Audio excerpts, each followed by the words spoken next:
ناظرین السلام علیکم ورحمۃ اللہ وبرکاتہ۔ خلاصہ قرآن مجید کے سلسلے میں آج 23واں پارہ ہے۔ سورہ یاسین کا مطالعہ چل رہا تھا، تو سورہ یاسین بھی مکی صورت ہے، تو سورہ یاسین یعنی اس مکی صورت کے مضامین بھی وہی ہیں جو دوسری مکی صورتوں کے ہیں۔ توحید، رسالت اور آخرت اس کے بڑے مضامین میں سے ہے۔ اللہ عز و جل نے سورہ یاسین کے شروع میں پچھلی قوموں میں سے ایک قوم کا واقعہ بیان فرمایا کہ اللہ نے ان کی طرف ایک رسول بھیجا، پھر دوسرا بھیجا، فعززنا بثالث، پھر اللہ نے تیسرے کے ساتھ جو ہے وہ پہلے دو کو بھی تقویت بخشی، لیکن وہ قوم ایمان نہیں لائی۔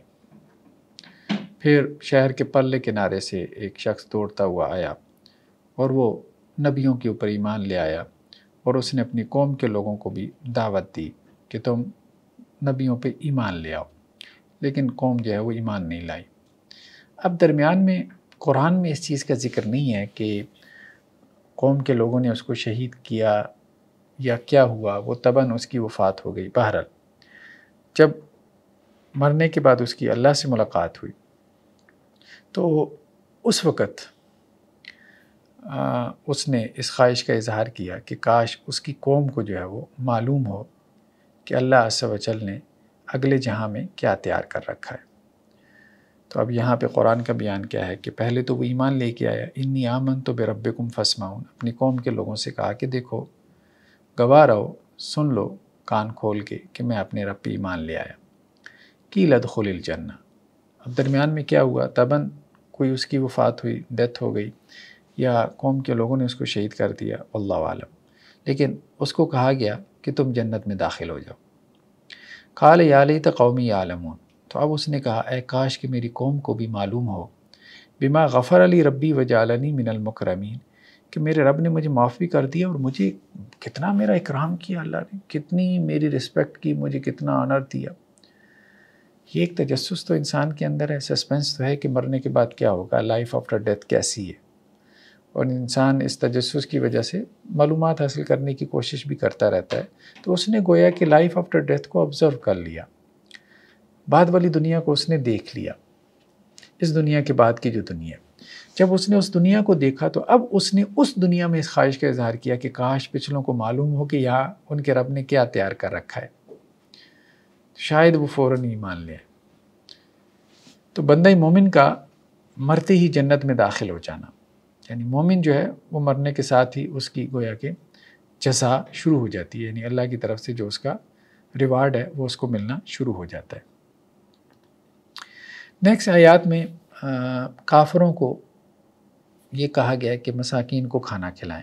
ایک تو یہ ہے کہ اللہ پہ ایمان لے کے آئیں، چلو اللہ پہ ایمان نہیں لاتے، کم از کم اپنے بھائی بندوں، اپنے جیسے انسانوں کی خدمت خلق، ان کی ضروریات زندگی، اس کا تو خیال کرو۔ اگر اللہ نے تمہیں روپیہ پیسہ دیا ہے تو اس میں سے خرچ کرو۔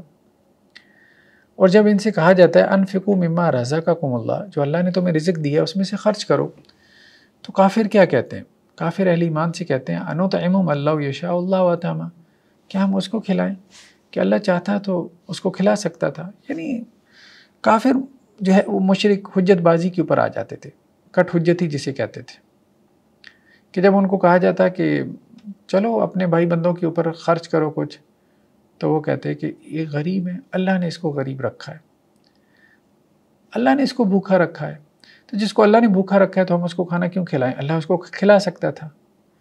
تو اس طرح سے کٹ حجتی کرتے تھے۔ آج بھی جیسے بہت سے ایتھیسٹ آپ ان کو دیکھیں گے، ملحدین کو آپ دیکھیں گے کہ کٹ حجتی کرتے ہوئے، حجت بازی کرتے ہوئے کیا کہتے ہیں کہ جی دیکھیں یہ اگر اللہ ہے تو اللہ نے یہ غربت پیدا کی ہے۔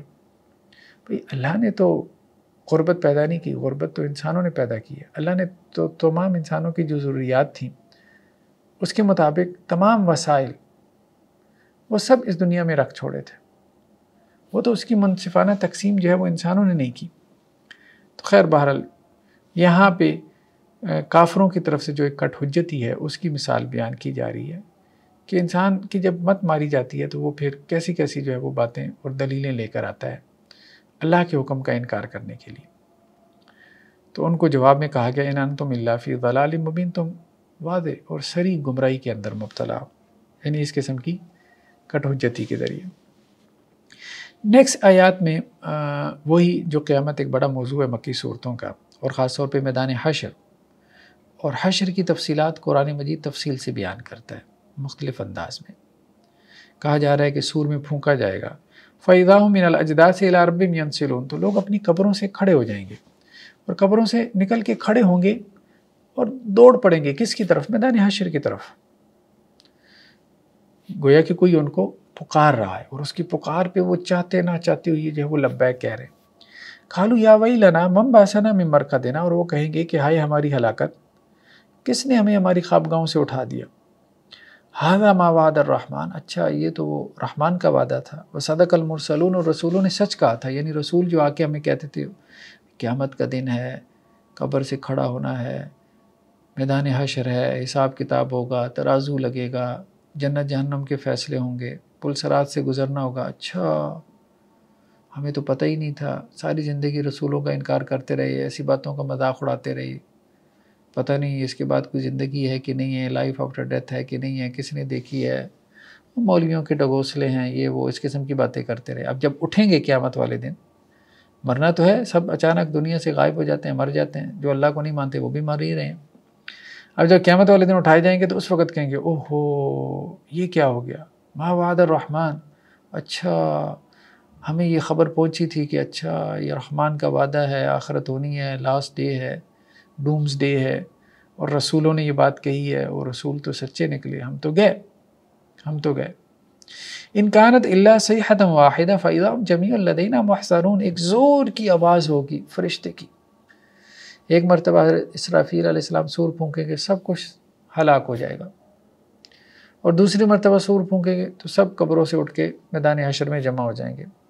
تو فرمایا گا کہ ایک زور کی آواز ہوگی اور وہ سب کے سب ہمارے سامنے ہمارے روبرو حاضر ہو جائیں گے، کسی کی کیا مجال کہ وہ آگے پیچھے ہو۔ یہ میدان حشر، اس میدان حشر کا تذکرہ اس لیے کیا گیا، اس کے ذریعے سے تذکیر اس لیے کروائی گی کہ انسان اس کو سامنے رکھے اور اپنے اعمال کو درست کرے، ایمان لے کے آئے اور عمل صالح والی زندگی اختیار کرے۔ نیکسٹ آیات میں چونکہ قیامت کا تذکرہ ہو رہا ہے، میدان حشر کا ذکر چل رہا ہے، تو میدان حشر میں اب لوگوں کی گروہ بنا دیے جائیں گے، ٹولیاں بن جائیں گی، یہ صالحین ہیں، متقین ہیں، یہ دوسری طرف جو ہے وہ کافر ہیں، اور تیسری طرف فاسق ہیں، مجرمین ہیں۔ تو کہا جائے گا کہ اے مجرموں، وامتاز اليوم ایھا المجرمون، مجرم علیحدہ ہو جائیں، ان کی ٹولیاں علیحدہ ہو جائیں، وہ مطلب ایسا کہا جائے گا وہ خود ہی علیحدہ ہو جائیں گے۔ الم احد الیکم یا بنی آدم اللہ تعبدوا الشیطان، پھر اللہ تعالیٰ ان مجرموں سے خطاب کریں گے اور انہیں کہیں گے کہ اے آدم کی اولاد، کیا ہم نے تمہیں کہا نہیں تھا کہ شیطان کی عبادت نہیں کرنی، شیطان کی پوجا نہیں کرنی، وہ تمہارا واضح دشمن ہے، کھلا دشمن ہے۔ وَأَنِ اعْبُدُونِی، کیا ہم نے تمہیں نہیں کہا تھا کہ میری عبادت کرنی ہے، ھذا صراط مستقیم، یہ سیدھا رستہ ہے۔ تو اللہ تعالیٰ قیامت والے دن ریئلائز کروائیں گے کہ بھائی ہم نے تو یہ کہا تھا نبیوں کی زبانی، کتابوں کی زبانی، اور بہت سارے تم تک پہنچانے والے تھے کہ اللہ نے یہ کہا تھا۔ اور پھر مسلمانوں کی ذمہ داری بھی ہے کہ یہ آیات ان کا ترجمہ نان مسلمز تک پہنچائیں تاکہ ان تک اللہ کا میسج پہنچے اور ان کے اوپر حجت قائم ہو۔ یہ آیات پہنچائیں جو مکالمے ہیں، جو ڈائیلاگز ہیں، خاص طور پہ قیامت کے دن والے، تاکہ ان میں سے جو رجوع کرنا چاہتا ہے تو وہ رجوع کرے۔ تو اب شیطان کی عبادت تو خیر کوئی نہیں کرتا، شیطان کی عبادت کرنے والا ویسے ایک فرقہ بھی موجود ہے جنہیں سیٹنسٹ کہتے ہیں، یورپ وغیرہ میں یہ عام ہے، سیٹنزم جو ہے شیطان کی پوجا اس کو خوش کرنے کے لیے کی جاتی ہے، جس کے بدلے میں جو ہے وہ اس سے کچھ مراعات حاصل کی جاتی ہیں۔ لیکن شیطان کی پوجا سے مراد یہاں پہ یہی ہے کہ اللہ کو چھوڑ کے شیطان کے راستے پہ چل نکلنا، یہ شیطان کی پوجا، یہ شیطان کی عبادت ہے۔ وَلَقَدْ أَضَلَّ مِنْكُمْ جِبِلًّا كَثِيرًا فَلَمْ تَكُونُوا تَعْقِلُونَ، شیطان نے تم میں سے اکثر کو گمراہ کر رکھا ہے، تمہارے اندر سمجھ نہیں ہے، مطلب سمجھتے نہیں ہو، تمہیں سمجھ کیوں نہیں آتی، کس راستے پہ چلنے کے لیے ہو۔ تو شیطان کی عبادت کرنے والوں کا انجام کیا ہوگا کہ ان کا علیحدہ گروہ بنا کے ان کو جہنم میں پھینک دیا جائے گا، یعنی شیطان کی اتباع کرنا، شیطان کے پیچھے چلنا۔ نیکسٹ آیات میں سورہ یاسین کی جو آخری آیات ہیں، دوبارہ تخلیق کے منکر کو جواب دیا گیا۔ کریشن ایک مرتبہ ہوئی، ہم اس دنیا میں ایگزسٹ کر رہے ہیں، مطلب اس کا تو کوئی انکار نہیں کرتا کہ ہم ہیں، ٹھیک ہے، اس پلانٹ ارتھ کے اوپر انسان، حضرت انسان موجود ہے، دوسری مرتبہ کی جو تخلیق ہے لائف آفٹر ڈیتھ، ایک مرتبہ مر جائے گا، دوبارہ اللہ تعالیٰ قبروں سے کھڑا کریں گے سب کو، جیسے زمین سے نباتات اگتی ہیں، دوبارہ جیسے کوئی فصل نکلتی ہے، اسی طرح سب قبروں سے کھڑے ہوں گے۔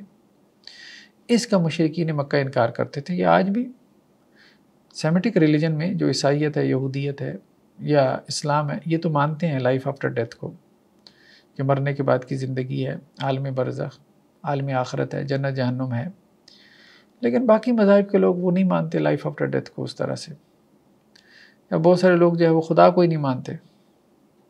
تو اللہ تعالیٰ یہ کہہ رہے ہیں کہ اولم یر الانسان انا خلقناہ من نطفہ فاذا هو حسیم مبین، کیا انسان غور نہیں کرتا کہ ہم نے اس کو ایک نطفے سے پیدا کیا، ایک پانی کے قطرے سے۔ اب وہ پانی کا قطرہ کیا ہوتا ہے؟ ٹھیک ہے، پانی کا حقیر، گندا، کمزور قطرہ۔ اب وہ قطرہ جو ہے وہ آپ پوری دنیا کے ڈاکٹرز کو دے دیں اور انہیں کہیں کہ اس سے حضرت انسان کو تخلیق کرو۔ اب انسان میں اللہ نے کیا کچھ نہیں بنا دیا، انسان کی اس قطرے سے آنکھیں بنا دیں، اس کے کان بنا دیے، اس کے ہاتھ پاؤں بنا دیے، اس کے بال بنا دیے، اس کی سکن بنا دی، اس کا گوشت بنا دیا، اس کی ہڈیاں بنا دیں، ٹھیک ہے، اس کے دانت بنا دیے، کیا کچھ اللہ نے نہیں بنایا۔ اس کا جگر بنا دیا، اس کا معدہ بنا دیا، اس کا ہارٹ بنا دیا، اس کے پھیپھڑے لنگس بنا دیے، اس کی چھوٹی بڑی آنت بنا دی۔ یہ سب کچھ اللہ نے کس سے پیدا کیا؟ ایک پانی کے قطرے سے۔ انسان اس پہ ذرا غور کرے، یہ اللہ نے تخلیق کیا 9 ماہ کے اندر۔ ذرا دنیا کے انسانوں کو کہو کہ 9 ماہ کے اندر پانی کے ایک قطرے سے ذرا انسان بنا کے دکھائیں، اس طرح بھرپور مکمل انسان جس کا دل و دماغ بھی ہو، پورا شعور ہو، پاسبل نہیں، ایک آرگن نہیں بنا سکتے آپ۔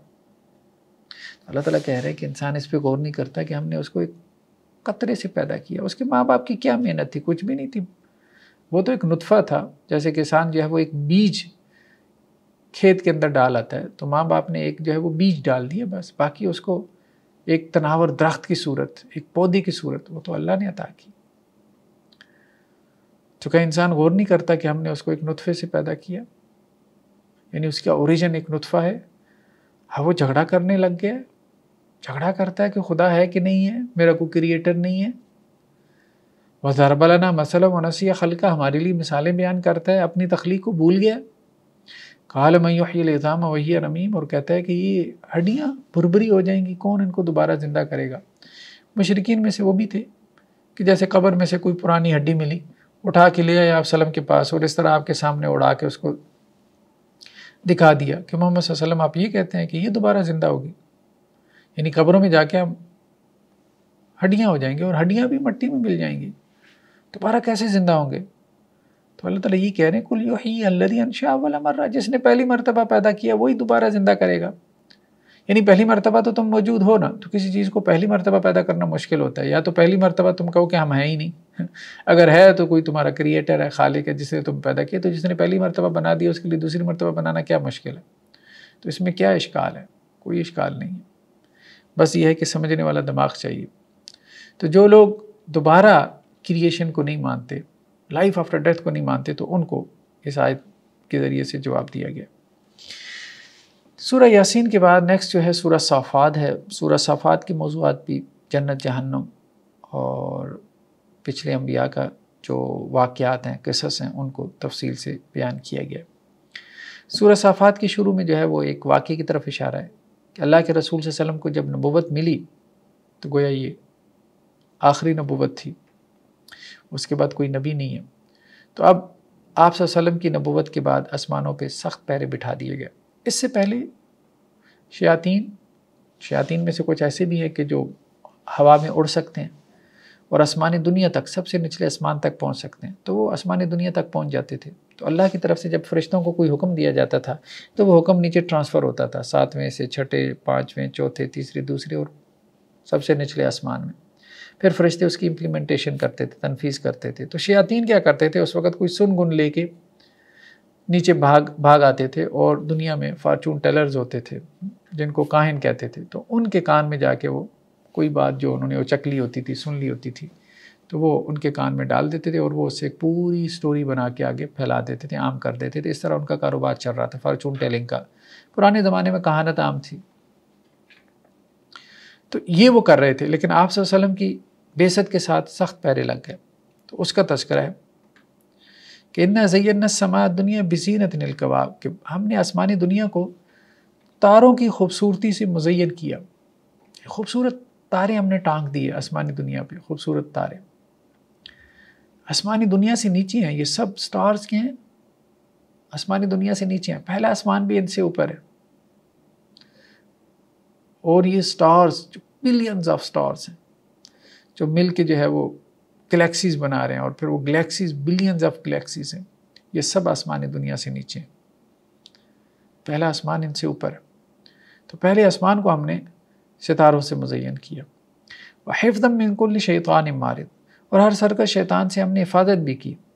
اب وہ پہلے آسمان تک جاتے ہیں اور کوئی بات سننے کی کوشش کرتے ہیں، سن لینے کی کوشش کرتے ہیں، تو فرشتہ جو ہے وہ ایک شہاب ثاقب، ایک کوڑا مارتا ہے ان کو، اور وہ ان کو جا کے لگتا ہے. لا يسمعون الى الملأ الاعلى ويقذفون من كل جانب، تو ملأ اعلیٰ کے یعنی اوپر کی مجلس کی طرف وہ کان لگانے کی کوشش نہیں کرتے، مگر ان کو ہر طرف سے جو ہے وہ کوڑے پڑتے ہیں، آگ کے انگارے ان پہ پھینکے جاتے ہیں. دحورا ولہم عذاب مؤصب، ان کو وہاں سے دفع کرنے کے لیے، دھکیلنے کے لیے، اور ان کے لیے دائمی عذاب بھی ہے. الا من خطف الخطفۃ فاتبعہ شہاب ثاقب، جو کوئی ان میں سے کوئی بات اچک بھی لیتا ہے تو اس کے پیچھے تو پھر وہ جلتا ہوا انگارہ پھر اس کا پیچھا کرتا ہے، بہت دور تک پیچھا کرتا ہے اور جا کے اس کو لگتا ہے پھر. تو یہ ہے کہ شیاطین کی جو ہے وہ پٹائی شروع ہو گئی. آپ صلی اللہ علیہ وسلم کی بعثت کی نشانیوں میں سے ایک بڑی نشانی یہ بھی تھی کہ جو اس وقت فارچون ٹیلنگ تھی، یا فارچون ٹیلرز تھے جو کاہن تھے، ان کی دکانیں بند ہونا شروع ہو گئی. تو ان کے جنات نے آ کے انہیں کہا کہ آسمانوں کے پہرے جو ہے وہ سخت ہو چکے ہیں.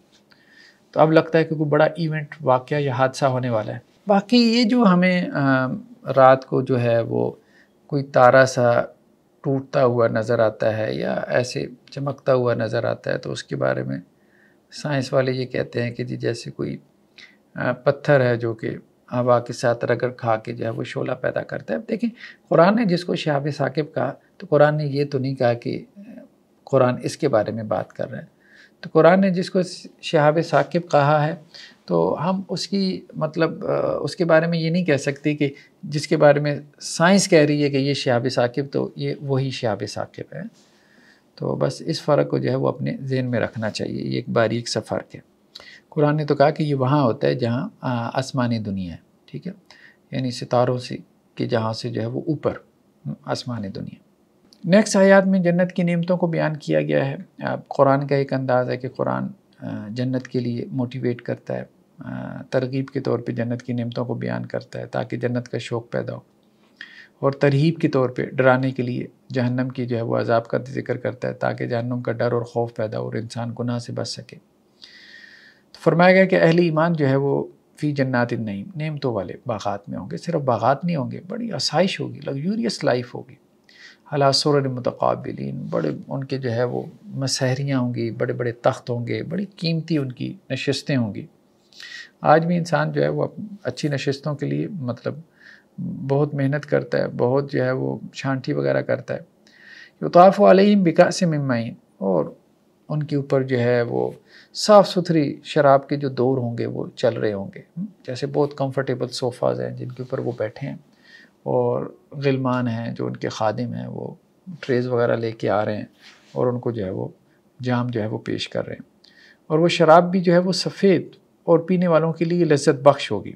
لا فیہا غول ولا هم عنہا ینزفون، نہ اس سے کوئی درد سر ہوگا، یعنی سر میں درد بھی نہیں ہوگا وہ شراب پینے سے، اور نہ ہی جو ہے وہ اس سے کوئی بہکی بہکی باتیں کریں گے. یعنی دنیا کی شراب سے جیسے نشہ آ جاتا ہے، تو آخرت کی شراب ایسی نہیں ہوگی. تو دنیا میں جن نعمتوں سے روکا گیا ہے، تو آخرت میں وہی نعمتیں انسان کو جو ہے وہ ملیں گی.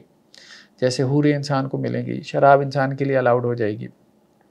تو دنیا میں جو ہے اللہ کی خاطر اس نے جن چیزوں سے پرہیز کیا، تو قیامت والے دن جنت کی صورت میں وہ نعمتیں اس کو بدرجہ اتم صورت میں جو ہے وہ اس کو ملے گی. اور جنت کی جو شراب ہوگی، ظاہری بات ہے دنیا کی شراب کو ہم اس پہ قیاس نہیں کر سکتے.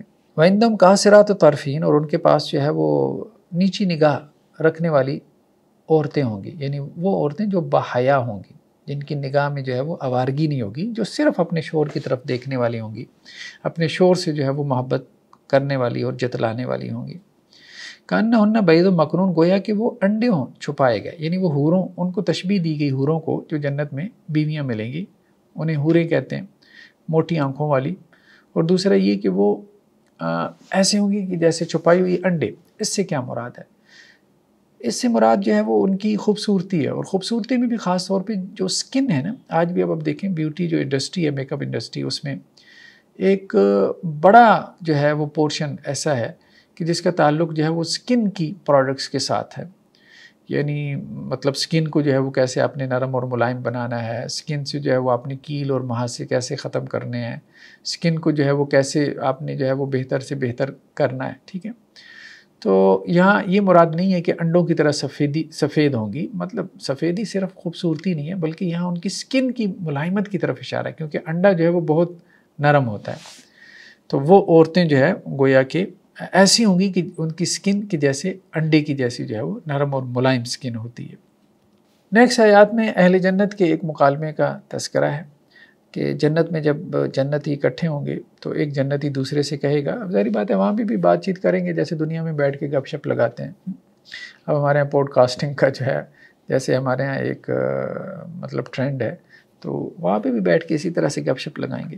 تو قال قائل منہم انی کان لی قرین، تو ایک جنتی کہے گا کہ یار میرا ایک دوست ہوا کرتا تھا دنیا میں، یقول انک لمن المصدقین، تو جب دنیا میں میری اس کے ساتھ گفتگو ہوتی تھی تو وہ مجھے کہتا تھا کہ کیا تو بھی تصدیق کرنے والوں میں سے ہے، تو بھی اللہ کو مانتا ہے، آخرت کو مانتا ہے، تو بھی مولویوں کی باتوں میں آ گیا. جیسے ہمارے ہاں کوئی جو تھوڑے بہت جو ہے وہ ایتھیسٹ ہو جاتے ہیں تو وہ اپنے آپ کو نا بڑا سمجھدار اور باشعور سمجھنا شروع کر دیتے ہیں، اور اپنے دوستوں کو پھر اس طرح سے جو ہے وہ ڈی ٹریک اور گمراہ کرنے کی کوشش کرتے ہیں، یار تم بھی ایسے ہو. اَإِذَا مِتْنَا وَكُنَّا تُرَابًا وَعِظَامًا أَإِنَّا لَمَدِينُونَ، اور وہ شخص جو ہے وہ جو میرا دوست تھا وہ دنیا میں مجھے یہ کہتا تھا کہ یار مر کھپ جائیں گے، ٹھیک ہے، مٹی میں مل کے مٹی ہو جائیں گے، کیا اس کے بعد پھر دوبارہ ہمیں اٹھایا جائے گا، کوئی حساب کتاب ہوگا؟ چھوڑو یار، ایسی مولویوں کی کہانیاں ہیں، قصے کہانیاں ہیں، تو آخرت کسی نے دیکھی ہے؟ بابر بیش کوش کے عالم دوبارہ نیست ہیں، بابر جتنی عیش کر سکتے ہو عیش کر لو کہ یہ عالم دوبارہ جو ہے وہ نہیں پیدا ہوگا. تو اس قسم کی باتیں ہمارے ہاں جو ایتھیسٹ ہوتے ہیں، جو ملحد ہوتے ہیں، وہ کرتے ہیں اور اپنے دوستوں کو بھی گمراہ کرنے کی کوشش کرتے ہیں. تو جنتیوں میں سے وہ ایک جنتی جو ہے وہ دوسرے جنتیوں سے کہے گا کہ دنیا میں میرا ایک ایسا دوست ہے جس کے ایسے نظریات تھے.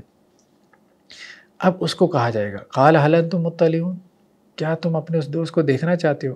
فطلع فرآہ فی سواء الجحیم، تو اچانک وہ دیکھے گا، پردے اٹھا دیے جائیں گے کہ وہ جہنم کے بیچوں بیچ ہے. قال تاللہ ان کے تلتردین، تو وہ کہے گا اللہ کی قسم یہ تو مجھے بھی جو ہے وہ ہلاک کر ہی چکا تھا، ہلاک کرنے کے قریب تھا. ولولا نعمت ربی لکنت من المحضرین، اگر میرے رب کی میرے اوپر مہربانی نہ ہوتی تو میں بھی اس کے ساتھ آج جہنم کے عذاب میں حاضر ہوتا. تو اس کے عذاب کو دیکھ کے جو پھر وہ اللہ کا شکر ادا کرے گا کہ اللہ نے مجھے جو ہے وہ اس کے شر سے بچا لیا، اس کی باتوں اور اس کے وسوسوں سے جو ہے وہ اللہ نے مجھے بچا لیا. اور ظاہری بات ہے اللہ ہی بچانے والا ہے، ورنہ تو شیطان جو ہے وہ اس کو یہ وسوسہ دے کے کہ تو بڑا سمجھدار اور بڑا عقل مند اور یہ سب کچھ جو ہے وہ ایوولوشن کی وجہ سے ہوا ہے، یہ سب کچھ سروائیول آف دی فٹسٹ ہے، از خود ہو رہا ہے، کوئی پیچھے کریٹر نہیں ہے. تو اس قسم کی باتیں جو ہے وہ اس کو سجا بجھا کے ایک بے وقوفانہ سا جو خیال ہے اس کو وہ اس کا ایک عقیدہ بنا دیتا ہے، کہ وہ اس کو یہ بھی سجا دیتا ہے کہ یہ بڑا کوئی جیسے دانش مندانہ جو ہے وہ عقیدہ ہے، حالانکہ وہ ہوتا نہیں ہے. اس کی حیثیت جو ہے جیسے قرآن نے کہا کہ تار عنکبوت کسی ہوتی ہے، مکڑی کے جالے کسی ہے، بس وہ جیسے مکڑی نے گھر بنایا بس اس کو پھونک مارو تو وہ اڑ جاتا ہے. تو اسی طرح کا یہ جو آرگومنٹیشنل سٹرکچر ہوتا ہے مشرک کے پاس یا ایتھیسٹ کے پاس، وہ ایسا ہی ہوتا ہے جیسے مکڑی کا جالا، بس اس سے زیادہ اس کی کوئی ریالٹی اور حقیقت نہیں ہوتی یا اس کی اسٹرینتھ نہیں ہوتی. نیکسٹ آیات میں اللہ تعالیٰ نے جو ہے وہ نبیوں کا ذکر کیا، اور جب نبیوں کا ذکر آیا تو اس میں حضرت ابراہیم علیہ السلام کا بھی ذکر آیا، اور خاص طور پہ حضرت ابراہیم علیہ السلام کی جو اللہ کے لیے قربانی، اللہ کے دین کے لیے جو ان کا ایثار کا جو جذبہ ہے اس کو بیان کیا گیا کہ اللہ تعالیٰ نے بڑھاپے کی عمر میں حضرت ابراہیم علیہ السلام کو بیٹا دیا، اور جب بیٹا دیا اور وہ لڑکپن کی عمر کو پہنچا، دوڑنے کی عمر کو، تو اللہ نے کہا کہ اب بیٹا ہمیں واپس چاہیے. تو اے ابراہیم، اس زمانے میں رواج تھا کہ اپنے اولاد کو جو ہے وہ ذبح کرتے تھے، بتوں کے نام پہ ذبح کرتے تھے. جیسے آج بھی انڈیا میں بھی آپ دیکھ لیں، جو ذرا بیکورڈ ایریاز ہیں تو وہاں اب بھی ہے بتوں کے نام پہ جو ہے وہ اپنی جو ان کے اولاد ہوتی ہے تو اس کو بلی چڑھا دینا غالباً کہتے ہیں، تو وہ مطلب بھینٹ چڑھا دینا، ذبح کرنا، تو وہ یہ کام کرتے ہیں. تو یہی معاملہ پرانی قوموں میں تھا. تو حضرت ابراہیم علیہ السلام جو ہے ان کو یہ حکم دیا گیا کہ اگر جو ہے مطلب ان کے ذریعے سے گویا کہ مشرکین کو بھی یہ ایک میسج جا رہا تھا کہ وہ جو آنے والے مشرک تھے ان کے لیے بھی ایک پیغام تھا کہ اگر اپنی اولاد کو بھینٹ چڑھانا ہی ہے، ٹھیک ہے، اگر یہ جائز ہوتا تو یہ اللہ کے لیے جائز ہوتا، کیونکہ سب سے زیادہ مہربانیاں تو آپ کے اوپر اللہ کی ہیں، سب سے زیادہ نعمتیں اور آسائشیں تو اللہ کی ہیں، لیکن اللہ تعالیٰ بھی قربانی مانگتا ہے اولاد کی لیکن لیتا نہیں ہے۔ تو ایک تو یہ بھی اس میں تھا، مطلب لیسن اور سبق جو ہے وہ مشرکین کے لیے خاص طور پہ، اور دوسرا یہ کہ حضرت ابراہیم علیہ السلام کی آزمائش بھی مقصود تھی۔ تو حضرت ابراہیم علیہ السلام کے بیٹے حضرت اسماعیل جو ہیں جب دوڑنے کی عمر کو پہنچے تو حضرت ابراہیم نے کہا، میرے بچے، میں خواب میں دیکھ رہا ہوں کہ میں آپ کو ذبح کر رہا ہوں، فانظر ماذا تری، تو آپ دیکھیں کہ آپ کی کیا رائے ہے۔ قال یا ابت افعل ما تؤمر، تو حضرت اسماعیل نے کہا کہ آئے میرے ابا جان، جس کا آپ کو حکم دیا جا رہا ہے آپ وہ کر گزریں۔ تو حضرت ابراہیم نے گویا کہ خواب میں یہ دیکھا تھا کہ وہ اپنے بیٹے حضرت اسماعیل کو ذبح کر رہے ہیں، اور نبی کا خواب جو ہے وہ وہی ہوتا ہے، ایک مرتبہ خواب دیکھا، دوسری مرتبہ، تیسری مرتبہ آپ اپنے بیٹے سے ڈسکس کیا۔ حضرت اسماعیل کی عمر کتنی ہوگی؟ کوئی 13 سال، اتنا مفسرین نے ایسے ہی لکھا ہے، کوئی ٹین ایج کے ہوں گے۔ تو حضرت اسماعیل بھی بہت فرما بردار تھے، انہوں نے کہا کہ ابا جان اگر اللہ کی طرف سے حکم ہے تو آپ ایسا کر گزریں، ستجدنی انشاءاللہ من الصابرین، اور اگر اللہ نے چاہا تو آپ مجھے صبر کرنے والوں میں پائیں گے۔ تو پھر حضرت ابراہیم علیہ السلام نے پھر اپنے بیٹی کی جو ہے وہ قربانی پیش کی، وہ پھر تفصیل سے واقعہ جو ہے وہ قرآن کے اندر موجود ہے کہ ان کو جو ہے وہ الٹے رخ لٹایا، تاکہ جو ایک شفقت ہوتی ہے باپ کی اس کی وجہ سے کہیں اس حکم کی تعمیل میں جو ہے وہ کوئی کوتاہی نہ ہو جائے۔ اور جب انہوں نے چھری پھیری ہے اپنا بیٹا سمجھ کے، تو حضرت جبریل علیہ السلام جو ہے وہ جنت سے ایک مینڈا لے آئے، اور جیسے ہی حضرت ابراہیم علیہ السلام نے دیکھا، مطلب اپنی آنکھیں کھولیں، کیونکہ چھری پھیرتے وقت جیسا کہ تفسیری روایات میں ہے کہ انہوں نے آنکھیں بند کر لی تھیں، تو جیسی آنکھیں کھولیں تو دیکھا کہ سامنے جو ہے وہ ایک مینڈا ذبح پڑا تھا۔ تو حضرت ابراہیم علیہ السلام کی سنت ہے جس کی وجہ سے پھر ہم جو ہے وہ قربانی کرتے ہیں جانور کی۔ نیکسٹ آیات میں حضرت یونس علیہ السلام کی آزمائش کا تذکرہ ہے۔ حضرت یونس علیہ السلام کے بارے میں پہلے بھی گزر چکا کہ یہ عراق میں ایک بستی تھی نینوا، جس کی آبادی کوئی تقریباً 1 لاکھ کے قریب ہوگی۔ تو اس بستی کی طرف حضرت یونس علیہ السلام کو رسول بنا کے بھیجا گیا۔ حضرت یونس علیہ السلام نے دعوت کا کام کیا، قوم ایمان نہیں لائی، تو حضرت یونس علیہ السلام جو ہے وہ قوم سے ناراض ہو کے چل دیے، اور قوم کو بتا دیا کہ اب تمہارے اوپر اللہ کا عذاب آ کے رہے گا۔ اب حضرت یونس علیہ السلام جو ہے وہ اللہ کے حکم کے بغیر وہ جگہ نہیں چھوڑ سکتے تھے۔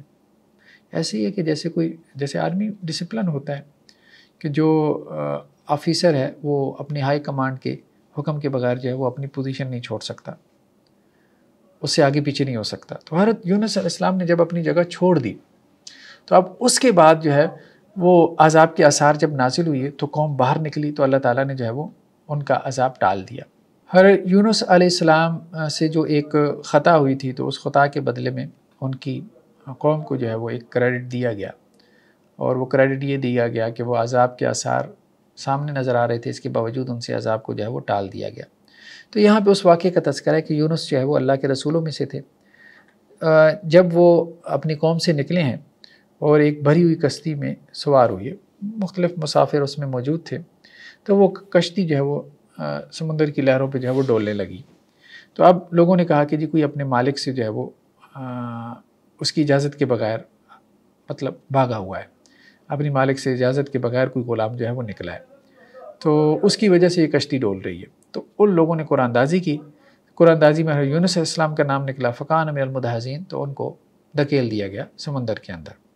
تو ان کو ایک بڑی سی مچھلی نے کیا کیا، فالتقمہ الحوت، اس نے ان کو لقمہ بنا لیا، وہو ملیم۔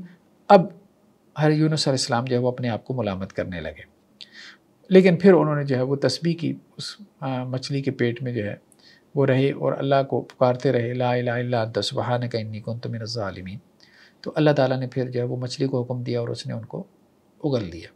تو یہاں پہ قرآن نے یہ بات کہی کہ فلولا انہ کان من المسبحین، اگر وہ تسبیح کرنے والوں میں سے نہ ہوتے، للبث فی بطنہ الی یوم یبعثون، تو قیامت کے دن تک وہ مچھلی کے پیٹ میں رہتے۔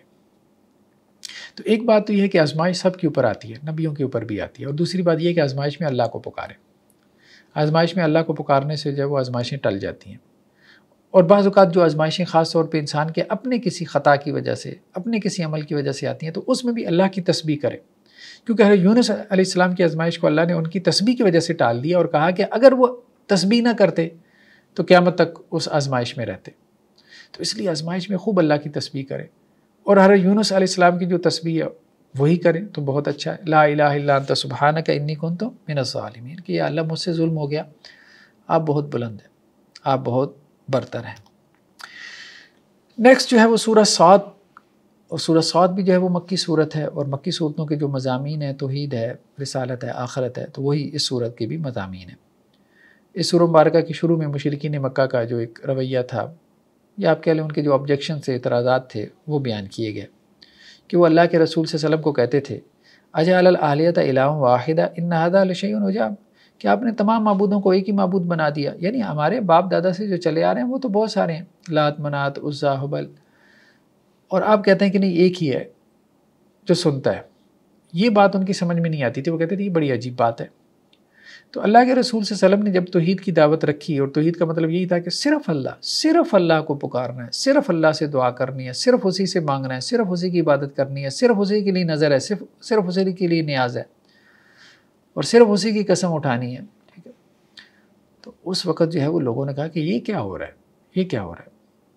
اب وہ کیا کرتے تھے کہ مجمع میں اللہ کے رسول صلی اللہ علیہ وسلم جب دعوت دے رہے ہوتے تھے تو اب وہ مجمع کو کیا کہتے تھے، وَانْطَلَقَ الْمَلَأُ مِنْهُمْ أَنِ امْشُوا وَاصْبِرُوا عَلَىٰ آلِهَتِكُمْ، خود بھی چل پڑتے تھے. لوگوں کہتے تھے یار چلو چلو جاؤ جاؤ اپنا کام کرو، اور جو تمہارے باپ دادا سے معبود اور دین چلے آ رہے ہیں نا بس اس پہ ڈٹے رہو، ان کی بات نہ سن. ان ھذا لشیء یراد، یہ تو لگتا ہے کہ کوئی ان کا مقصود ہے، کچھ چاہتے ہیں یہ. جیسے ہمارے یہاں بھی اب آپ دیکھیں کہ ایک بڑا طبقہ جو ہے وہ مولوی حضرات کا ایسا ہے کہ وہ کسی دوسرے کی بات آپ کو سننے نہیں دیتا، یعنی دوسرے فرقے کی، دوسرے سیکٹ کے مولوی کی، کہ نہیں نہیں بات نہیں سننا، ان کی باتوں میں آ جاؤ گے، وہ تو ساحر ہیں، جادوگر ہیں، اور یہ اور وہ ہیں. بھئی اگر ان کے پاس دلیل ہے تو لوگ ان کی بات کی طرف چلے جائیں گے. تو اس لیے بات سنیں، بات سننے میں کوئی حرج نہیں ہے، بات سنیں. ما سمعنا بہذا فی الملۃ الاخرہ ان ھذا الا اختلاق. تو اب وہ کیا کہتے تھے، اپنے لوگوں کو کہتے تھے محمد صلی اللہ علیہ وسلم کی بات ہی نہیں سننی، چلو یہاں سے اپنے باپ دادا کے دین پہ ڈٹ جاؤ. محمد صلی اللہ علیہ وسلم کا تو کوئی خاص مقصد ہے، یہ تو لگتا ہے کہ کوئی جو ہے نا سرداری چاہتے ہیں، کیا چاہتے ہیں. تو جب کوئی اعتراض نہیں ملتا تو پھر اس قسم کے اعتراضات کر دیے جاتے ہیں. ٹھیک ہے، کہ جی ان کو تو فلاں جگہ سے جو ہے وہ فنڈز مل رہے ہیں، ٹھیک ہے، یہ تو فلاں کی خدمت کرنا چاہتے ہیں، تو فلاں کو سپورٹ کرنا چاہتے ہیں، یہ ٹائٹل دے دیے جاتے ہیں. ٹھیک ہے، مختلف ٹائٹل دے دیے جاتے ہیں. اس ٹائٹل کی وجہ سے لوگ کیا ہے پھر اس سے جو ہے وہ دور ہو جاتے ہیں کہ یہ وہابی ہیں، یہ ناسبی ہیں، یہ فلاں ہیں، یہ وہ ہیں. ٹھیک ہے.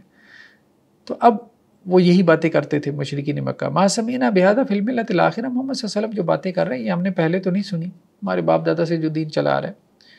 اب ظاہری بات ہے کہ جس فرقے کے گھر میں آپ پیدا ہوتے ہیں تو آپ نے تو اپنے باپ دادا سے، اپنے محلے کے مسجد کے مولوی صاحب سے، اس کے علاوہ تو کوئی دین سنا ہی نہیں ہے. جب آپ دوسرے فرقے کے ساتھ آپ کے انٹریکشن ہوتا ہے اور آپ وہاں سے کچھ باتیں سنتے ہیں تو پھر آپ کو پتہ چلتا ہے اچھا کچھ اور بھی چیزیں موجود ہیں. تو اب ایسے میں کچھ لوگ ریسرچ کی طرف چلے جاتے ہیں، کمپیریٹیو اسٹڈی کرتے ہیں اور ایک صحیح رائے تک پہنچنے کی کوشش کرتے ہیں. یہ ایک اچھا ایٹیچیوڈ ہے. اور دوسرے وہ ہیں جو کہتے ہیں کہ نہیں جہاں پیدا ہو کے بس ٹھیک ہے چل سو چل ہے، ہم نے اپنے باپ دادا سے جو دین سنا ہے بس ہم اسی کو فالو کریں گے. تو یہ وہ طرز عمل ہے جو ہمیں وہاں پہ بھی نظر آتے ہیں مشرکین مکہ میں، کہ باپ دادا کی دین کو نہیں چھوڑنا، بس جس پہ پیدا ہو گئے بس وہی ٹھیک ہے. اور ایک یہ کہ نہیں ریسرچ کرنی ہے، کمپیریٹیو اسٹڈی کے بعد جو ہے وہ آپ نے کسی نتیجے تک پہنچنے کی کوشش کرنی ہے، وہ ٹھیک ہے، وہ درست اپروچ ہے. نیکسٹ آیات میں حضرت داؤد علیہ السلام کی خلافت کا بیان ہے. حضرت داؤد کے بارے میں کہا گیا کہ انا جعلنا کا خلیفتن فی الارض، اے داؤد ہم نے آپ کو زمین میں خلیفہ بنایا. یعنی زمین میں اللہ سبحانہ و تعالیٰ نے ان کو تمکن عطا کیا، سلطنت عطا کی، اقتدار دیا. اب کرنا کیا ہے، فاحکم بین الناس بالحق ولا تتبع الہوا. دو کام کرنے ہیں، لوگوں کے درمیان حق کے ساتھ فیصلہ کریں، اور حق کیا ہے، وہی کے ساتھ فیصلہ کریں. اور وہی کیا ہے، کتاب و سنت. کتاب و سنت کے ساتھ فیصلہ کریں، مین میڈ لاز نہیں. ہاں مین میڈ لاز جو ہیں وہ اگر کتاب و سنت کے مطابق ہیں فبیا ٹھیک ہے، اس کے مطابق فیصلہ کریں، وہ کتاب و سنت کے مطابق فیصلہ ہی ہے. اور اگر مین میڈ لاز جو ہے وہ انگریزوں کے قوانین ہیں جو کتاب و سنت کے خلاف ہیں تو پھر نہیں. خلیفہ کا کام کیا ہے، کتاب و سنت کے مطابق فیصلے کرنا. ولا تتبع الہوا، اور اپنے خواہش کے پیچھے نہ چلے. خلیفہ بھی خواہش کے پیچھے چل سکتا ہے، خلیفہ کوئی مقدس گائے نہیں ہے کہ اب جو ایک دفعہ خلیفہ بن گیا یا اس کو خلیفہ کا ٹائٹل دے دیا گیا تو اب اس سے کوئی گناہ نہیں ہو سکتا، یا اب اس کو اتارا نہیں جا سکتا، یا اب ہر معاملے میں اس کی اطاعت اور فرمانبرداری ہوگی. ایسی بات نہیں ہے. جیسے ہمارے یہاں کوئی پریزیڈنٹ ہوتا ہے اسی طرح سے خلیفہ بھی ہے. تو خلیفہ کو کرنا کیا ہے؟ خلیفہ کو کرنا یہ ہے، خلیفہ بیسیکلی وہ نہیں ہے کہ جس نے اپنے آپ کو خلافت کا ٹائٹل دے دیا. جیسے ہمارے یہاں داعش وغیرہ اور اس قسم کے کئی جو ہے وہ سیکٹس پیدا ہوئی ہے، جنہوں نے جو ہے وہ اپنے آپ کو جو ہے وہ اپنی چھوٹی چھوٹی جو ہے وہ عمارتوں کو خلافت کا نام دے دیا، یا اپنے جو ہے وہ مقامی عمراء کو جو ہے وہ خلیفہ کا ٹائٹل دے دیا. ایسے نہیں خلیفہ ہوتا. خلیفہ وہ ہے جو لوگوں کے درمیان حق کے مطابق، وہی کے مطابق فیصلہ کرے. اور وہی صرف یہ نہیں ہے کہ لوگوں کے اوپر چند سزائیں نافذ کر دے بس. وہ یہی سمجھتے ہیں کہ وہی کا مطلب ہے کوڑے مارو لوگوں کو ہے، بس انہوں نے وہی کا یہی مطلب سمجھ لیا ہے. وہی میں تو جتنا حکم جو ہے وہ عدل کا ہے، جتنا حکم انصاف کا ہے، جتنا حکم جو ہے وہ رحمت کا ہے، جتنا حکم جو ہے وہ شفقت کا ہے، جتنا حکم جو ہے وہ مودت کا ہے، ٹھیک ہے، جتنا حکم جو ہے وہ دھیان اور خیال رکھنے کا ہے، جتنا حکم جو ہے وہ لوگوں کی ضروریات پوری کرنے کا ہے، ان کی دنیاوی ضروریات کو پوری کرنا، جتنا حکم جو ہے وہ سچ بولنے کا اور وعدہ پورا کرنے کا، ایثار کا، قربانی کا ہے، یہ سب وہی کے احکامات ہیں. یہ سب پورے کرنے ہیں، اس کے مطابق فیصلے کرنے ہیں، اور اپنی خواہشات کے پیچھے نہیں چلنا. جنونی خواہشات بھی ہوتی ہیں بعض اوقات، وہ مذہب کے راستے آ جاتی ہیں. وحشت ہے تو انسان اس کو جو ہے وہ مذہبی رنگ دے دیتا ہے اور اپنی اس وحشت کو مذہب کی صورت میں پورا کرنا شروع کر دیتا ہے. فرمایا گیا کہ اپنی خواہش کے پیچھے نہیں چلنا. خلیفہ نے خواہش کے پیچھے نہیں چلنا، کیونکہ خلیفہ اگر خواہش کے پیچھے چلے گا تو پھر اس کی خواہش اسے فیضل عن سبیل اللہ، اللہ کے راستے سے بھٹکا دے گی. اور جو لوگ اللہ کے راستے سے بھٹک جاتے ہیں لہم عذاب شدید، ان کے لیے سخت ترین عذاب ہے، اس لیے کہ انہوں نے یوم آخرت کو بلا دیا. تو خلیفہ بھی بھٹک سکتا ہے، وہ بھی بدترین اور جہنم کے عذاب کا شکار ہو سکتا ہے. تو خلیفہ کچھ بھی نہیں ہے، ایک ٹائٹل ہے. تو اصل میں تو انسان کو عادل ہونا چاہیے، منصف ہونا چاہیے، متقی ہونا چاہیے، اللہ سے ڈرنے والا ہونا چاہیے. تو داؤد علیہ السلام کو اللہ تعالیٰ نے زمین میں خلیفہ اور نائب بنایا. تو اسی طرح سے جتنے بھی حکمران ہیں مسلمانوں کے، وہ سب جو ہے وہ خلیفہ ہیں. وہ سب جو ہے وہ ان کو حکم یہی ہے. کس اعتبار سے خلیفہ ہے؟ کہ ان کو حکم یہی ہے کہ انہوں نے کتاب و سنت کے احکامات کو نافذ کرنا ہے. اب اگر وہ اس میں کوتاہی کر رہے ہیں تو اللہ کے ہاں وہ کیا جواب دیں کہ وہ اللہ کے حکم کے مطابق فیصلے نہیں کر رہے، لوگوں کے درمیان حق کے مطابق فیصلے نہیں کر رہے، وہی کو کتاب و سنت کو امپلیمنٹ نہیں کر رہے، بلکہ اپنی خواہش کے پیچھے چل رہے، جس کے پیچھے چلنے سے ان کو منع کیا گیا تھا. تو اب وہ اللہ کے راستے سے کیا ہے گمراہ ہو رہے ہیں، بھٹک رہے ہیں. نیکسٹ آیات میں جو ہے وہ حضرت سلیمان علیہ السلام کی 2 آزمائشوں کا تذکرہ ہے. حضرت داؤد کے بیٹے حضرت سلیمان جو ان کے بعد ان کی سلطنت کے وارث بھی بنے، تو بہت سے گھوڑے حضرت سلیمان علیہ السلام نے پا رکھے تھے جہاد کے لیے، جہاد فی سبیل اللہ کے لیے. اصیل نسل کے گھوڑے تھے. تو ایک مرتبہ شام کے اوقات میں ان کے سامنے جو ہے وہ گھوڑے پیش کیے گئے. تو اب ان گھوڑوں کی وجہ سے وہ اتنے زیادہ مصروف ہو گئے ان کی انسپیکشن میں، معائنے میں، کہ عصر کی نماز جاتی رہی. عصر کے وقت جو اللہ کی عبادت کرتے تھے وہ ٹائم ختم ہونے لگا. تو اب جب انہوں نے دیکھا کہ سورج غروب ہونے کو ہے اور میرا تو عبادت کا وقت جو ہے وہ گھوڑوں کی وجہ سے فوت ہو گیا، تو اس پہ انہوں نے پھر تبصرہ کیا. فقال انی حببت حب الحیر عن ذکر ربی، کہ میں نے مال کی محبت کو جو ہے وہ اپنے رب کی ذکر کے اوپر ترجیح دی. مطلب اپنا ایک محاسبہ، ایک اکاؤنٹیبلٹی کے لیے انہوں نے یہ بات کی. حتیٰ توارت بالحجاب، یہاں تک کہ سورج جو ہے وہ پردے کے پیچھے چلا گیا. ردوہا علیہ فتفی کا مسخم بسوق ولاناک، تو حضرت سلیمان علیہ السلام نے کہا کہ ان گھوڑوں کو واپس لے کے آؤ، اور وہ ان کی گردنوں اور ان کی ٹانگوں کے اوپر جو ہے وہ ہاتھ پھیرنے لگے. اب اس سے کیا مراد ہے؟ بعض مفسرین نے کہا کہ جب حضرت سلیمان علیہ السلام کی عصر کی نماز فوت ہو گئی ان گھوڑوں کی انسپیکشن اور معائنے کی وجہ سے، تو انہوں نے شدت جذبات میں آ کے کہ ان کی وجہ سے میں اللہ سے غافل ہوا، تو انہوں نے ان کی گردنیں اور ان کی ٹانگیں کاٹنا شروع کر دیں تلوار سے. لیکن یہ تشریح مناسب نہیں ہے، مناسب معلوم نہیں ہوتی واللہ عالم، کیونکہ قرآن میں ایسی کوئی مطلب چیز کا واضح طور پہ ذکر نہیں ہے کہ حضرت سلیمان علیہ السلام نے ان گھوڑوں کو مار دیا، قتل کر دیا. ہاں یہ بات قرآن میں ہے کہ ان کی ٹانگوں اور ان کی گردنوں پہ ہاتھ پھیرنے لگے. اب انہوں نے کہا جی تلوار کے ساتھ ہاتھ پھیر رہے تھے، نہیں، تلوار کا ذکر نہیں ہے. یہاں مراد یہ ہے کہ چونکہ وہ گھوڑے جو ہے وہ جہاد فی سبیل اللہ کے لیے تھے، تو حضرت سلیمان علیہ السلام نے ان کو واپس بلوایا اور ان کی ٹانگوں اور گردنوں کے اوپر جو ہے وہ ہاتھ پھیرنے لگے کہ یہ اللہ کے راستے میں جہاد کے لیے تھے. مطلب یہ کوئی ذاتی منفیت کے لیے رکھے ہوئے گھوڑے نہیں تھے، یہ وہ گھوڑے تھے جو اللہ کے راستے میں جہاد کے لیے تھے. اور اللہ کے راستے میں جہاد کے لیے جو گھوڑا ہوتا ہے اس کے لیے اجر ہی اجر ہے. یہاں تک کہ حدیثوں میں آتا ہے کہ ایک گھوڑا وہ ہے جو تم نے اللہ کے راستے میں جہاد کے لیے تیار کر رکھا ہے، تو اس گھوڑے کا تو جو چارہ ہے جو یہ کھاتا ہے اور جو پانی ہے یہ گھوڑا پیتا ہے، اس کو بھی میزان کے اندر تولا جائے گا. ٹھیک ہے، اور اس کا جو گوبر ہے اس کو بھی میزان کے اندر تولا جائے گا، یعنی اس کے بدلے میں بھی تمہیں نیکیاں ملیں گی۔ دوسری جو آزمائش ہے جس کا تذکرہ یہاں پر ہے، اللہ بہتر جانتا ہے، قرآن نے اجمالی طور پہ بہت مجمل انداز میں اس کا تذکرہ کیا، یعنی اس کی طرف اشارہ کیا کہ ہم نے سلیمان علیہ السلام کو آزمایا اور ان کی کرسی کے اوپر ایک جسد لا کے رکھ دیا، اور حضرت سلیمان علیہ السلام نے اس آزمائش کے بعد اللہ کی طرف رجوع کیا۔ یہ جسد کیا تھا؟ اگرچہ بعض روایتوں میں آتا ہے کہ حضرت سلیمان علیہ السلام نے قسم اٹھائی کہ ان کی 100 بیویاں تھیں، بعض میں یہ بھی ہے، بعض میں 90 کا بھی تذکرہ ہے، بعض میں 70 کا ہے، بعض میں 60 کا بھی ذکر ہے، بہرحال اس کے اوپر ہمارا ایک مستقل ایپیسوڈ ہے علیحدہ سے۔ تو حضرت سلیمان علیہ السلام نے کہا کہ میں اپنی بیویوں سے جو ہے وہ تعلق قائم کروں گا ایک رات میں، اور اس سے جو مجھے اولاد حاصل ہوگی اس سب کو اللہ کے راستے میں وقف کر دوں گا، وہ مجاہد بنیں گے۔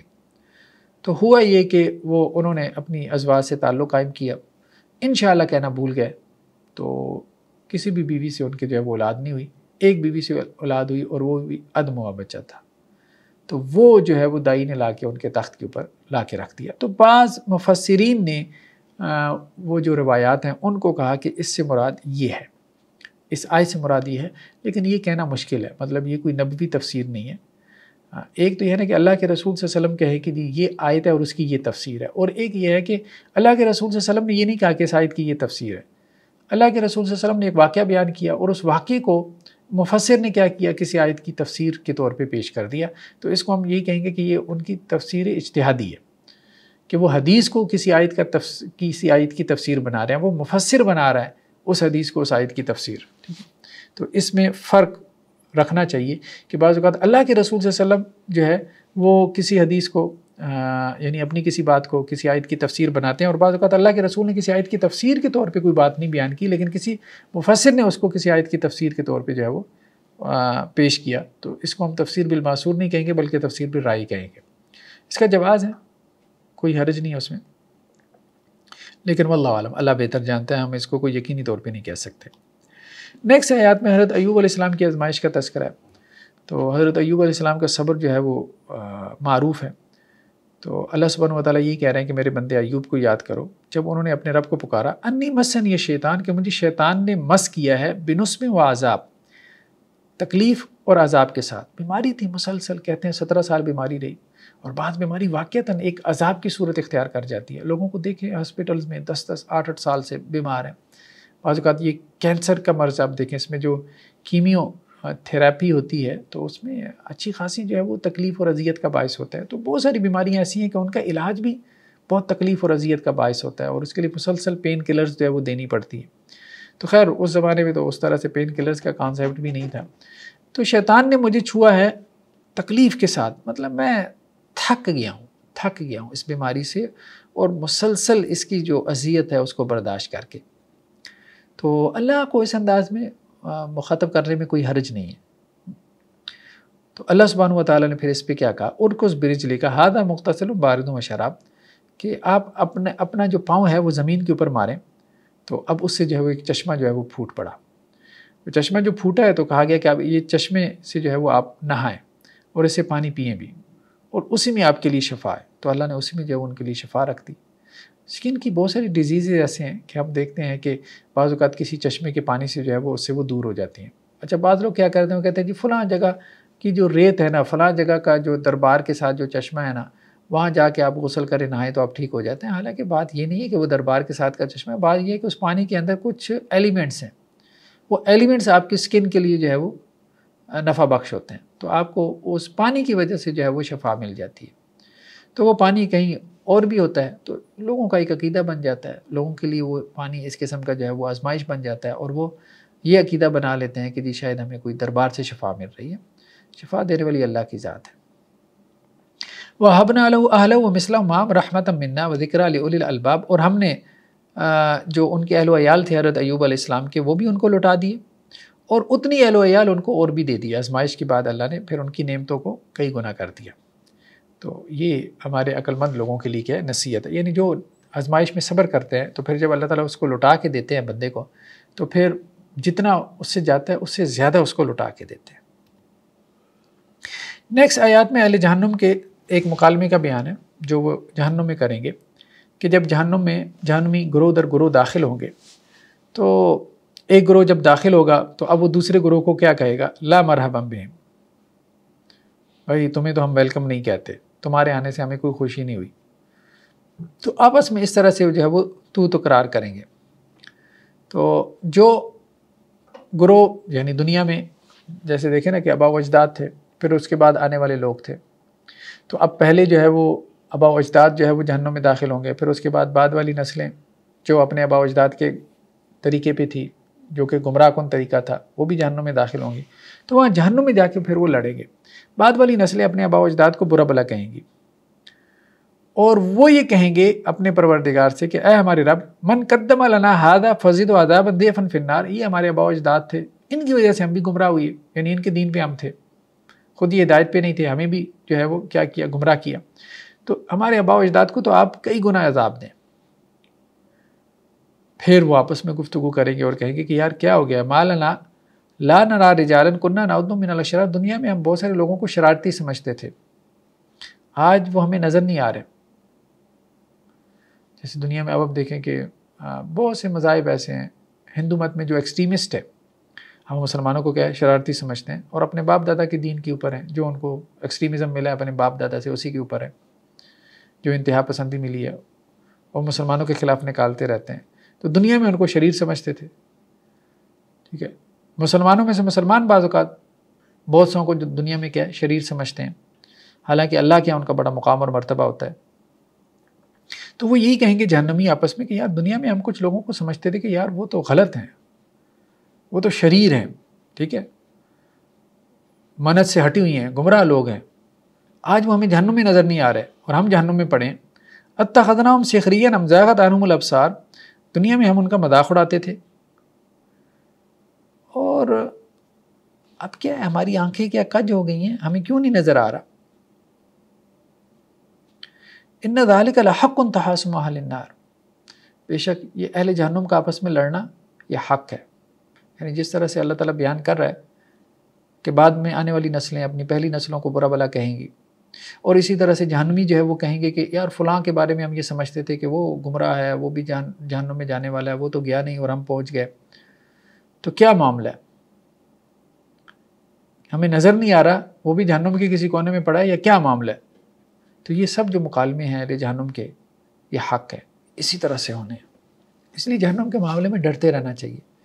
یہ نہیں کہ انسان دوسرے کو جہنم میں اپنے دل و دماغ میں پہنچایا ہوا ہو، اور امر واقعہ میں یہ ہو کہ خود قیامت والے دن جہنم میں ہو اور جس کو اس نے جہنم میں پہنچایا ہوا تھا وہ جنت میں بیٹھا ہو. اور یہ ہوگا، بہت سو کے ساتھ یہ ہوگا، قیامت والے دن ہوگا کہ دوسروں کو جہنمی سمجھتے رہے اور خود جہنم کا ایندھن بنیں گے، اور جن کو جہنمی سمجھتے رہے وہ جنت میں ہوں گے. یہی تو قرآن کی آیتیں کہہ رہی ہیں، یہی تو قرآن کی آیتیں کہہ رہی ہیں. اس لیے اس معاملے میں اللہ سے ڈرے اور اکیلے میں سوچے، اور اکیلے میں جب سوچے تو پھر کسی چیز کی پرواہ نہ کرے، اور اپنے نفس کو جو ہے وہ خوب جو ہے وہ اس کو مطلب اس کی تربیت اور اس کا تزکیہ کرے. نیکسٹ آیات میں ابلیس لعین کے ایک چیلنج کا جواب دیا گیا کہ جب اللہ تعالیٰ نے ابلیس کو کہا کہ آدم کو سجدہ کرے اور اس نے آدم کو سجدہ نہیں کیا، اللہ تعالیٰ نے اس کو کہا کہ میرے دربار سے جو ہے وہ نکل جا، آسمانوں سے نکل جا. تو اب اس نے کہا کہ اے میرے پروردگار، آپ کی عزت کی قسم، میں سب انسانوں کو گمراہ کروں گا، آدم کی وجہ سے مجھے آپ نے جو ہے وہ مطلب ڈس ریسپیکٹ کیا، تو میں اب آدم کی اولاد کو گمراہ کر کے رہوں گا. ہاں، جو آپ کے مخلص بندے ہیں، خالص، جن کو آپ نے اپنے لیے خالص کر لیا، تو وہ بچے رہیں گے. تو اللہ تعالیٰ نے اس پہ کیا تبصرہ کیا، قال فالحق والحق اقول، دیکھو میں حق بات ہی کہتا ہوں، اور جو میں کہہ رہا ہوں یہ حق ہے.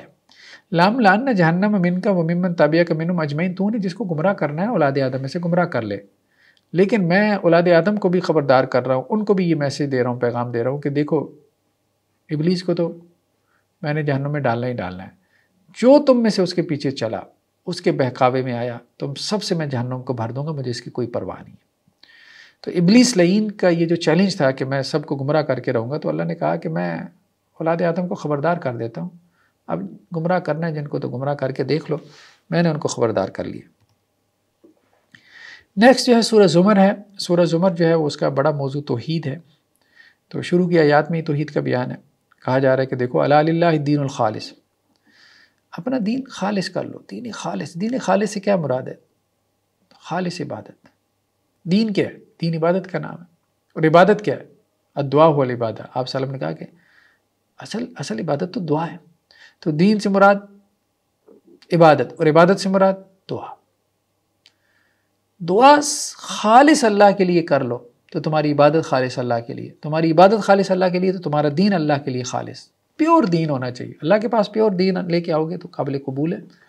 اللہ تعالیٰ ملاوٹ والا دین نہیں قبول کریں گے، منہ پہ دے ماریں گے. دیکھو اللہ کے لیے خالص دین.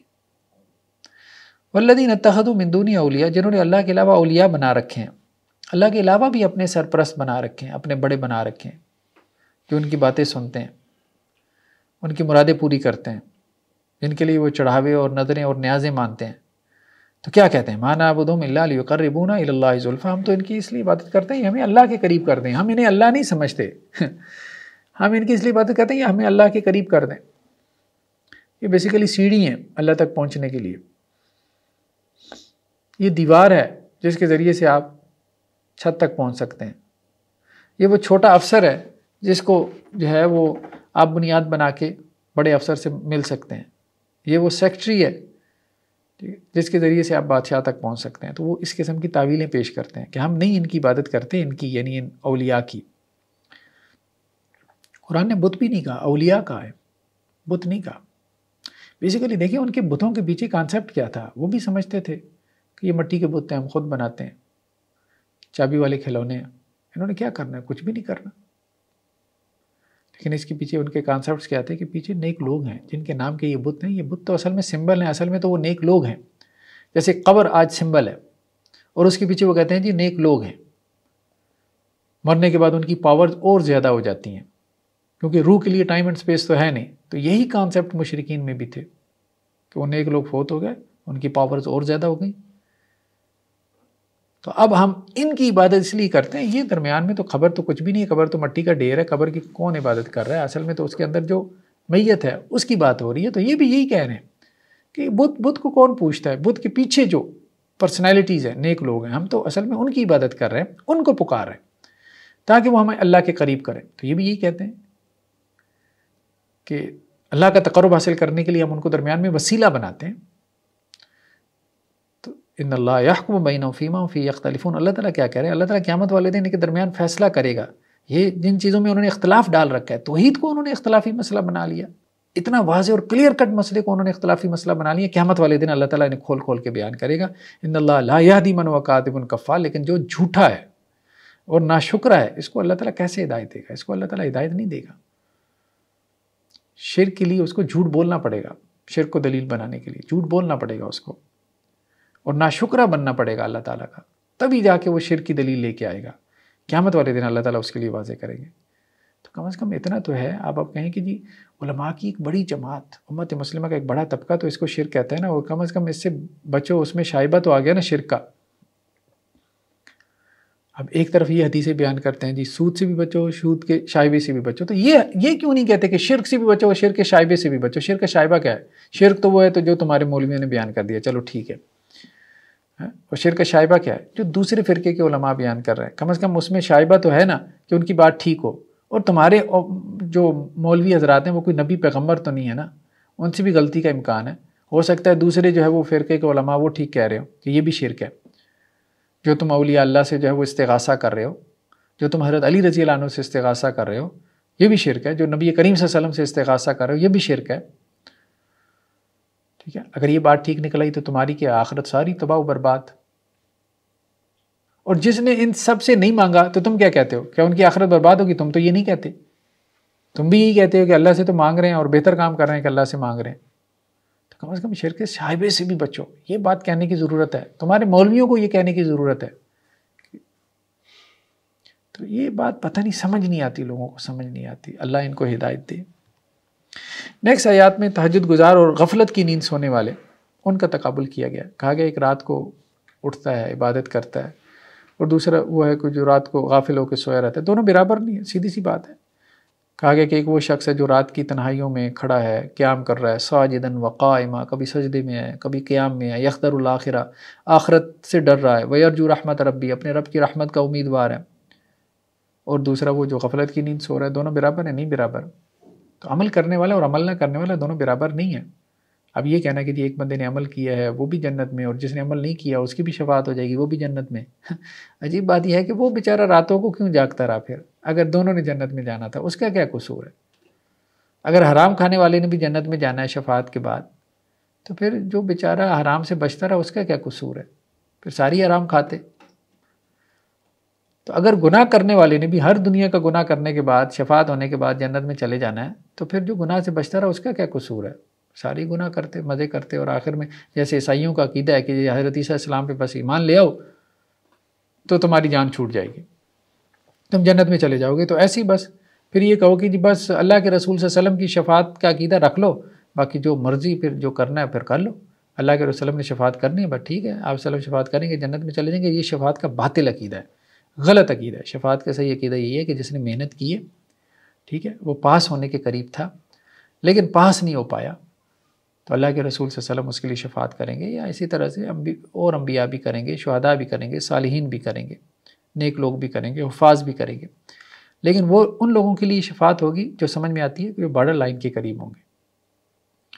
تو کہا گیا قل هل يستوي الذين يعلمون والذين لا يعلمون، جو عالم ہے اور جو عالم نہیں ہے کیا دونوں برابر ہو سکتے ہیں؟ نہیں برابر ہو سکتے۔ عالم ان چیزوں کو گہرائی میں جا کے سمجھ سکتا ہے، خیر عالم سمجھ ہی نہیں سکتا، اس کو جو مرضی جو ہے وہ اس کے منہ میں ڈال دو، اس کو جو مرضی جو ہے وہ سنا دو، وہ اسی کو آیت کا مفہوم سمجھ لیتا ہے، مطلب عجیب و غریب قسم کے مفاہیم اس کے سامنے بیان کر دو، بس ایک شبہ ڈال دو، گیا وہ۔ عالم ہے جو بات کو گہرائی میں سمجھتا ہے، تو عالم اور غیر عالم کبھی بھی برابر نہیں ہو سکتے۔ انما یتذکر اولو الالباب، عقل مند لوگوں کو یہ باتیں سمجھ میں آتی ہیں، بے وقوفوں کو یہ باتیں سمجھ میں بھی نہیں آتی۔ نیکسٹ آیات میں شریعت کے حکم کے بارے میں کہا گیا کہ جب بھی تمہیں شریعت کے کسی حکم پہ عمل کرنا ہو تو بہترین صورت کی پیروی کرنا۔ تو کہا گیا کہ جو لوگ اللہ کی بات کو سنتے ہیں، جیسے وحی کی باتیں ابھی آپ کے سامنے بھی آ رہی ہیں، اللہ کا حکم آ رہا ہے، فیتبعون احسنہ، اب اللہ کے حکم پہ صرف عمل نہیں کرتے، وہ کہتے ہیں کہ جی بہترین طریقے سے عمل کرنا، بہترین طریقے سے۔ جیسے کوئی ٹیچر اپنے اسٹوڈنٹس کو اسائنمنٹ دیتے ہیں، بہت سارے تو اپنے سر سے اتارتے ہیں، کم ہی اسٹوڈنٹس ہوتے ہیں جو بڑے اچھے سے اسائنمنٹ تیار کر کے اپنے ٹیچر کو دیتے ہیں، ٹیچر کو اس سے خوشی ہوتی ہے۔ تو اللہ کے بندے کون ہیں جو اللہ کی بات کو غور سے سنتے ہیں، پھر اللہ کی بات پہ عمل نہیں کرتے، صرف بہترین طریقے سے عمل کرتے ہیں؟ انہی لوگوں کو اللہ نے ہدایت دی، اور یہی لوگ عقل مند ہیں۔ تو اللہ کے احکامات پہ بہترین طریقے سے عمل کرنا، نماز پڑھنی ہے اچھے سے پڑھنی ہے، روزہ رکھنا ہے اچھے سے رکھنا ہے، مطلب اللہ سبحانہ و تعالیٰ اس سے خوش ہوتے ہیں۔ دنیا میں بھی دیکھیں، جیسے ہم کہتے ہیں کہ اپنے کام میں فنیشنگ لے کے آئیں، فنیشنگ لے کے آئیں۔ آپ نے اپنے مکان کا جو ہے وہ اسٹرکچر، گرے اسٹرکچر کھڑا کر دیا، میری بات ہے اس پہ 10 کروڑ بھی لگا دیں، تو گرے اسٹرکچر تو تمام مکانوں کا سیم ہی ہوتا ہے، ملتا جلتا ہی ہوتا ہے، لیکن جو اس میں آپ فنیشنگ لے کے آتے ہیں اس سے آپ کے مکان کی شکل نکلتی ہے۔ تو آپ کی نیکی کا جو عمل ہے اس کی شکل اس کی فنیشنگ سے نکلے گی، اور فنیشنگ کیسے آئے گی کہ آپ بہترین طریقے سے نیکی کریں گے۔ بہترین طریقے سے نیکی کرنے سے مراد یہ ہے کہ ظاہر میں بھی بہتر اور باطن میں بھی بہتر۔ تو آخری جو آیات ہیں اس پارے کی وہ کیا ہیں کہ جو اللہ سے ڈرنے والے ہیں ان کے اوپر قرآن کی آیات کا اثر کیسے ہوتا ہے۔ تو کہا گیا کہ اللہ سبحانہ و تعالیٰ نے یہ قرآن مجید کی اچھی باتیں نازل کی ہیں، ٹھیک ہے، کتاب متشابہہ، قرآن کی آیات آپس میں ملتی جلتی ہے، کیونکہ قرآن کی آیات آپ نے دیکھا ہے کہ ریپیٹ ہوتی رہتی ہیں۔ قرآن کا مقصد انفارمیشن دینا نہیں، او بھائی یہ بتاؤ کہ عمل میں کتنی چیزیں آئی ہیں۔ اب یہ مت کہو کہ جی یہ بات پہلے ہم نے سن لی دوبارہ کیوں آئی ہے، دوبارہ سن لی تیسری مرتبہ کیوں آئی ہے، کیونکہ قرآن یہ کہتا ہے عمل میں آئیں، عمل میں آئیں، عمل میں آسانی سے نہیں آتی، اس لیے بار بار ان کا تذکرہ کرنا پڑتا ہے۔ جیسے والدین اپنی اولاد کو بار بار سمجھاتے ہیں، بار بار سمجھاتے ہیں، بار بار سمجھاتے ہیں، ایک بار ریپیٹ کرتے ہیں، شاید اب عمل کر لے، اب عمل کر لے۔ تقشعر منہ جلود الذین یخشون ربہم ثم تلین جلودہم وقلوبہم الی ذکر اللہ، تو رونگٹے کھڑے ہو جاتے ہیں۔ جو لوگ جو ہے وہ اپنے رب کے اوپر ایمان لاتے ہیں، جب ان کے سامنے قرآن کی آیات کی تلاوت کی جاتی ہیں تو اپنے رب سے ڈرتے ہیں اور ان کے رونگٹے کھڑے ہو جاتے ہیں، ٹھیک، اور وہ اپنے رب کی یاد کی طرف جو ہے وہ مائل ہو جاتے ہیں۔ تو یہ قرآن کا اثر ہوتا ہے اللہ سے ڈرنے والوں کے اوپر۔ تو اب کیا صورت حال ہے؟ قوالی اثر کر رہی ہے، میوزک اثر کر رہا ہے، شاعری اثر کر رہی ہے، لیکن قرآن کا اثر نہیں ہو رہا، قرآن پڑھنے سے کوئی فرق ہی نہیں پڑ رہا۔ تو مطلب یہ ہے کہ آپ کہاں کھڑے ہیں، آپ کس منہج کے اوپر ہیں؟ نبوی منہج کے اوپر یہ تزکیہ نفس نہیں ہے۔ نبوی منہج جو تزکیہ نفس کا ہے اس میں سب سے بڑا ٹول اور سب سے اہم اور سب سے پرائمری ٹول قرآن مجید ہے۔ قرآن کے ذریعے آپ صلی اللہ علیہ وسلم نے لوگوں کا تزکیہ کیا، ان کی اصلاح کی۔ تو بس قرآن کو جو ہے وہ تزکیہ نفس کا، اصلاح نفس کا، پیوریفیکیشن آف دی ہارٹ کا، پرسنالٹی ڈیولپمنٹ کا ہم نے ٹول بنانا ہے۔ قرآن اثر کر رہا ہے، بہت اچھا ہے، قرآن کی آیات پڑھ کے سن کے آپ کے اوپر ایمانی کیفیت، اندر کی کیفیت بدل رہی ہے، بہت اچھا ہے، لیکن قوالیوں سے بدل رہی ہے، قرآن سے کوئی فرق نہیں پڑ رہا، تو آپ کسی اور راستے پر ہیں، آپ نبی منہج پہ نہیں ہیں۔ جزاکم اللہ خیر، والسلام علیکم ورحمۃ اللہ وبرکاتہ۔